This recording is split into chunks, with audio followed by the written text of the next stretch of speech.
पिता एक छत। कहाँ चल दिए लाट साहब, आज तो इतवार हैं, आज भी घर में नहीं रहना है तुमको। तो मैं क्या करूं, यहाँ बैठकर बस आपकी कड़वी बातें सुनता रहूं। नीचे मुंह करके रमेश बड़बड़ाया। एक दिन 1 घंटा क्या 1 मिनट भी नहीं पड़ती थी दोनों बाप बेटे में, मानो तलवारें खींची रहती हो एक दूसरे के लिए।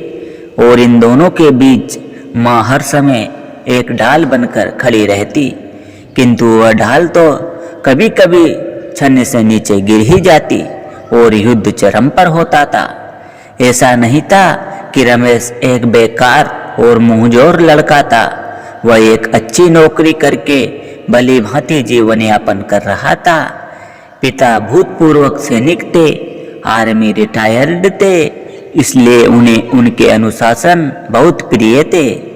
रमेश अपनी स्वतंत्रता चाहता था और पिताजी अपना पिता वाला रौबदार अनुशासन। रमेश जब भी परेशान होता तो पिताजी उसके बिना कहे उसकी सहायता करते। उसकी छोटी मोटी जरूरतों को कभी माँ बहन द्वारा हल करते, उसे गलती करने पर डांटते और बड़ी हिदायत देकर काम कहते। उसे अपना जीवन बंदिशों में लगता था।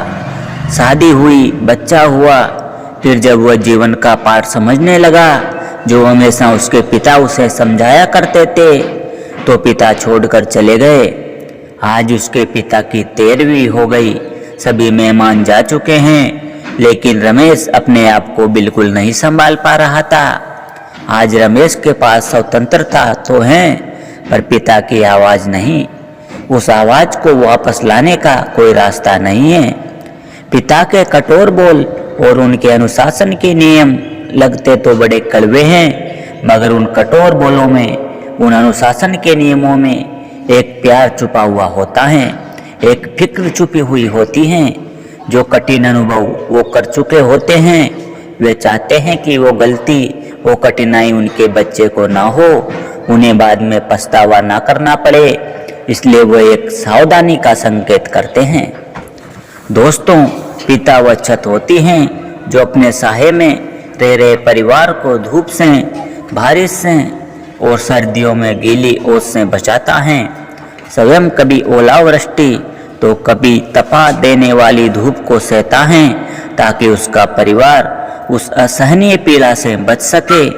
माता पिता को कभी अनदेखा ना करे, उन्हें सम्मान दे, उनकी बातों को, उनके अनुभव को एक बार सोच समझ कर देखे, बहुत कुछ सीखने को मिलेगा। हम अपने जीवन में माँ की अहमियत ज़्यादा मानते हैं, किंतु पिता भी बहुत ज़रूरी छत हैं, उनको भी जीते जी बराबर अहमियत दे। आशा करता हूँ आपको ये कहानी पसंद आई होगी। इस कहानी पर आपकी क्या राय है, हमें कमेंट करके ज़रूर बताएं। कहानी पसंद आई हो तो लाइक कीजिए और चैनल पर नए हो तो चैनल पर सब्सक्राइब कीजिए।